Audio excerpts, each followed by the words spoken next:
Hello friends, स्वागत है आपका मेरे यूट्यूब चैनल नोक जोक ऑडियो लव स्टोरी में। आप सुन रहे हैं I love you mister devil भाग 10। अगर आप लोगों को वीडियो अच्छी लग रही है तो प्लीज़ लाइक कर दिया करें और शेयर भी कर दिया करें। इतने लोग देखते हैं और लेकिन लाइक बहुत ही कम होता है। कमेंट भी किया करें आप लोग, बहुत अच्छा लगता है आप लोग का कमेंट देखकर। चलिए अब हम अपनी कहानी स्टार्ट करते हैं। बहुत ढूंढने के बाद जब कोई नहीं दिखा तो उन लोगों ने वसीम को इसकी जानकारी दी। वसीम तुरंत वहां पहुंचा। हर तरफ ढूंढने के बाद पार्किंग एरिया में उसे एक जगह मरी हुई चिड़िया दिखी जो कार के ठीक पास जमीन पर पड़ी थी। बॉस, शायद ये चिड़िया गिरी है, उनमें से एक बाउंसर ने कहा। फिर उस चिड़िया को उठाकर बाहर फेंक दिया। कुछ ही देर में रोनी रुद्र के साथ पार्किंग एरिया में आया। वसीम ने जल्दी से दरवाज़ा खोला और खुद ड्राइविंग सीट पर बैठ गया। रोनी वसीम की बगल वाले सीट पर था। तभी उसके मोबाइल का नोटिफिकेशन बजा। मैसेज देखने के बाद उसने पलटकर रुद्र को देखा, जैसे इजाज़त ले रहा हो कि आपको बताऊं या ना बताऊं। रुद्र कोई बिजनेस मैगजीन पढ़ रहा था। क्या हुआ रोनी? जब उसने अपने ऊपर रोनी की नज़र फील हुई तो उसने पूछा, सर, सांझ मैम की फ़्लाइट आज रात 9 बजे लैंड होगी। वो चाहती हैं कि आप उन्हें लेने जाएं। वो रूम मेंशन आना चाहती हैं। उन्होंने साफ साफ लिखा है कि वो सूर्यवंशी हाउस नहीं जाएंगी, नहीं तो वो किसी होटल में रुक जाएंगी।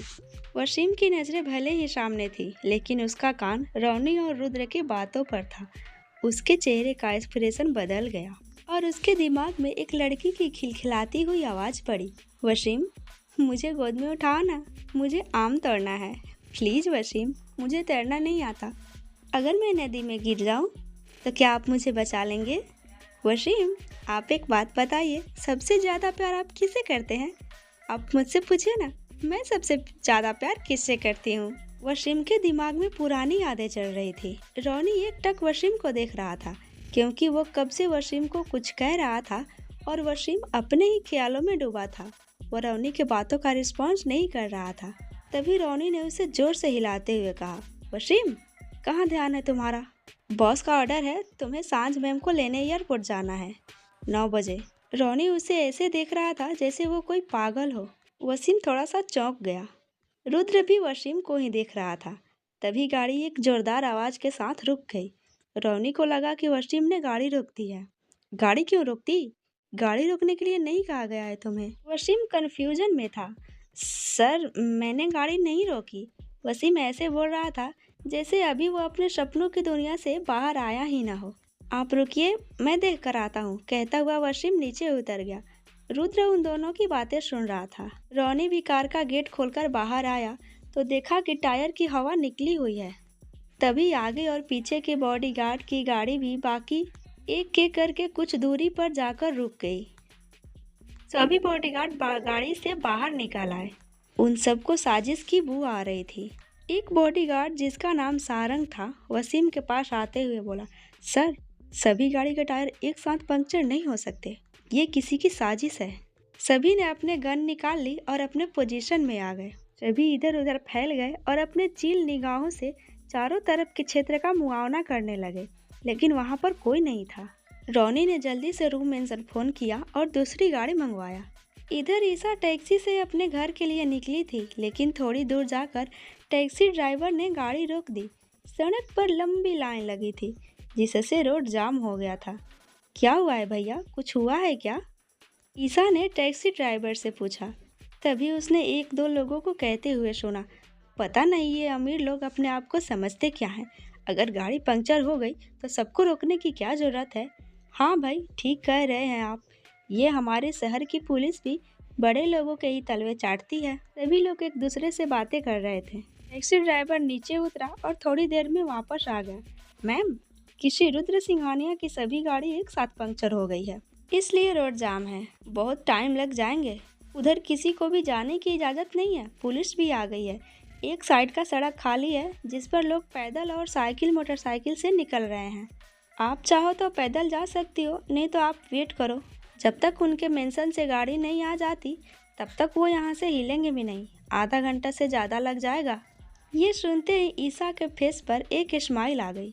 उसके आंखों की चमक 100 गुना बढ़ गई। और दिल में एक अजीब सी सुकून मिला। ओके भैया, थैंक यू, मैं पैदल चली जाऊंगी, कहते हुए ईशा टैक्सी से नीचे उतर गई। अब तुझे समझ आएगा रुद्र सिंघानिया की परेशानी किसे कहते हैं। ईशा अपनी आंखों से उसका चेहरा देखना चाहती थी। काश मेरे पास मोबाइल होती तो मैं एक दो पीक ही खींच लेती इस अकड़ू डेविल की। खैर छोड़ो, कल की न्यूज की हेडलाइन में तो ये आएगा ही, the devil king Rudra Singhania, सबसे बड़े बिजनेसमैन की सभी गाड़ियां एक साथ सड़क के बीचों बीच पंक्चर हो गई और सड़क पर लगा भीषण जाम। ईशा अपने हाथों से पोस्टर बनाते हुए बोली। जैसे ही ईशा पुलिस लाइन के पास पहुंची, एक महिला कांस्टेबल ने उसे रोक दिया। मैम, आप दूसरे साइड से जाइए, यहाँ रुद्र सर की गाड़ी रोकी गई है। ईशा अपना सिर हिलाकर दूसरे साइड से जाने लगी। वो बस एक बार रुद्र का चेहरा देखना चाहती थी। वो अपना सर उठा कर बार बार ये पहचानने की कोशिश कर रही थी कि इनमें से किस गाड़ी में रुद्र बैठा है, लेकिन सभी गाड़ियाँ एक जैसी थी तो उसे समझ नहीं आ रहा था। गाड़ी में बैठा रुद्र अपने मिरर से ईशा को देख रहा था। ईशा के चेहरे की ये स्माइल और उसकी आंखों में उतावलापन और शरारत देखकर उसे शक हुआ कि कहीं इसी ने तो ये कांड नहीं किया। बाय गॉड कसम, अगर इस बार तुम्हारा हाथ हुआ ना मिस रॉय, तो तुम्हें अपने जन्म लेने पर भी पछताना होगा। तुमने मेरा आधा घंटा बर्बाद कर दिया। प्रथा भी अपनी ऑफिस से घर जाने के लिए निकली थी और वो भी ट्रैफिक में फंसी हुई थी। गाड़ी में बैठी प्रथा की नज़र जैसे ही ईशा पर पड़ी, वो अपने कार से निकलकर ईशा के पास जाने को हुई, लेकिन तब तक ईशा उन भीड़ में खो चुकी थी। ईशा, ईशा, वो जोर जोर से चिल्लाने लगी। ईशा ने तो उसकी आवाज़ नहीं सुनी, लेकिन रोनी की नज़र उस पर पड़ गई। रोनी की दिल की धड़कन अचानक से बढ़ने लगी, जिसे उसने महसूस किया, ये क्या हो जाता है मुझे जब भी इस लड़की को देखता हूँ। और वो प्रथा पर से अपनी नज़रें हटा लेता है, लेकिन कोई फ़ायदा नहीं हुआ। उसकी नज़रें उससे बगावत कर गई और दोबारा से प्रथा को देखने लगी। उसने अपना एक हाथ अपने हृदय साइड वाले सीने पर रखा और लंबी लंबी सांस लेने लगा। तभी वसीम उसके पास आता है। क्या हुआ रोनी सर? लेकिन रोनी तो स्वर्ग के सैर पर निकला था। वसीम ने रोनी के नज़रों का पीछा किया तो उसे प्रथा दिखी, जो अभी किसी को हाथ देकर रोकने की कोशिश में इधर उधर देख रही थी। वसीम ने मन ही मन कहा, लो, एक रोगी कम था जो अब ये दूसरा बनने जा रहा है। रोनी सर, उसने उसके कान के पास चिल्ला दिया। रोनी डर गया। उसने अपने हाथ में पकड़ा गन वसीम के सिर पर पॉइंट कर दिया। अबे साले, बहरा नहीं हूँ मैं, चिल्ला क्यों रहा है? रोनी चिढ़ते हुए बोला और वो फिर से प्रथा को देखने लगा। वो, मैं जा रहा हूँ सांझ मैम को लेने, बस मैं ये कह रहा था। बारिश आने वाली है, आप कार में बैठ जाइए। वसीम ने ऊपर आसमान को देखते हुए कहा। तू कैसे जाएगा? उड़ के जाएगा, गाड़ी आने में अभी आधा घंटा है। अगर तुझे बारिश में नहाते हुए टैक्सी से जाना है तो शौक से जा, जब बारिश आएगी तो मैं अंदर चला जाऊंगा, मुझे मत पता। वसीम अपना दांत दिखाते हुए बोला, मुझे समझ नहीं आता कि आप में रुद्र सर ने ऐसा क्या देखा जो आपको अपना सेक्रेटरी बना लिया। मैंने गाड़ी सीधे एयरपोर्ट मंगा लिया है। कहते हुए वसीम एक नज़र प्रथा को देखा और मुस्कुराते हुए वहाँ से चला गया।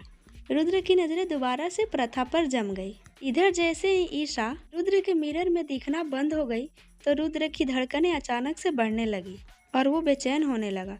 उसकी नज़रें ईशा को दोबारा ढूंढ रही थी। वो समझ नहीं पा रहा था कि उसे ऐसी फीलिंग क्यों हो रही है। उसने गाड़ी से सर निकाल कर देखा, लेकिन ईशा उसे कहीं नहीं दिखी। वो वापस से अपना मैगजीन में ध्यान लगाने लगा। थोड़ी ही देर में बारिश शुरू हो गई।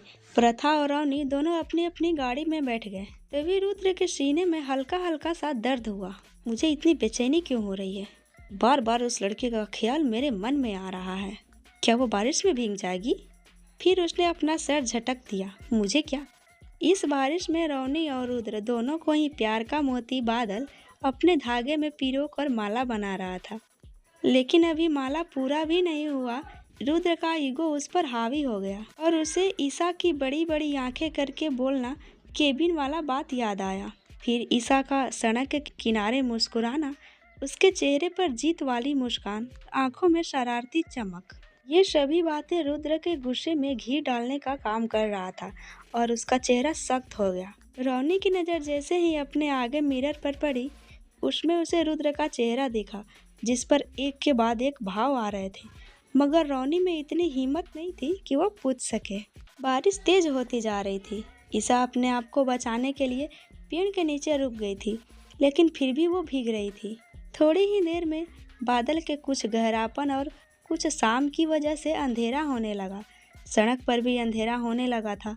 ईशा ने मन ही मन कहा, अगर मैं ऐसे ही रुकी रही तो घर पहुंचने में बहुत रात हो जाएगा। और वो आगे बढ़ने लगी। अभी वो थोड़ी ही दूर गई होगी कि उसके आंखों के आगे अंधेरा छाने लगा। उसे ऐसा प्रतीत होने लगा मानो उसके पैरों के नीचे जमीन ही नहीं हो। वो वहीं सड़क पर बैठ गई और वो कब बेहोश होकर गिर पड़ी उसे समझ ही नहीं आया। थोड़ी देर में जब ट्रैफिक खत्म हुई तो रुद्र का काफिला अपने गंतव्य के लिए रवाना हुआ। सड़क पर गाड़ियां ईशा के अगल बगल से गुजर रही थी। सब उसे देखकर भी इग्नोर कर रहे थे। कोई भी उसकी हेल्प के लिए नहीं आ रहा था। पानी की बूंदें ट्रैफिक लाइट में मोतियों की तरह चमक रही थी और उस चमक में ईशा का चेहरा झिलमिलाता हुआ दिख रहा था। वो बेहोश बेजान सी सड़क पर पेट के बल पड़ी हुई थी। इधर सूर्यवंशी वेला में मलिष्का हॉल में तेजी से टहल रही थी। वह अपने एक हाथ को दूसरे हाथ पर मुट्ठी बनाकर मार रही थी। साथ साथ उसके मुंह से कुछ शब्द निकल रहे थे। बेटी मेरी, पैदा मैंने किया, बड़ा मैंने किया, और वो उस अम्मा के पास जाएगी। पता नहीं रुद्र ने क्या जादू किया है। बैठ जाओ जाने मन। जसवंत राय ने मलिष्का का हाथ पकड़कर अपने पास सोफे पर बैठा लिया। ये जो आज तुम काट रही हो ना, वो तुम्हारा ही बोया हुआ है। तुम्हें कभी अपने किटी पार्टी और सजने संवरने से फुर्सत मिली है जो बच्चे तुम्हारी सुनेंगे? हमेशा तो अम्मा के हाथ में पकड़ा कर मौज मस्ती करती, और अब बेचारी अगर बच्ची अम्मा के पास जा रही है तो उसमें भी तुम्हें दिक्कत है। जसवंत लाख कमीना आदमी था, लेकिन वह अपनी बेटी से बहुत प्यार करता था। मलिष्का ने चीरते हुए अपना हाथ जसवंत से एक झटके में छुड़ा लिया। हाँ, मैं मानती हूँ मैंने ज़्यादा ध्यान नहीं दिया, लेकिन हंक भी तो हमारे पास रहता है ना। वो मेरी बात भले ही नहीं मानता, लेकिन मुझे मॉम कहता है। अब गुस्सा करने से कोई फ़ायदा नहीं है मलिष्का। तुम्हारी बेटी तुम्हारी वजह से मुझसे भी बात नहीं करती, वो मुझसे भी नाराज़ रहती है। जसवंत के चेहरे पर पछतावा साफ दिख रहा था। मैं कल रूम मेंशन जा रहा हूँ, अगर तुम्हें चलना है तो चलो। हाँ, ताकि रुद्र हमें वहाँ से लात मारकर भगा दे। मलिष्का ने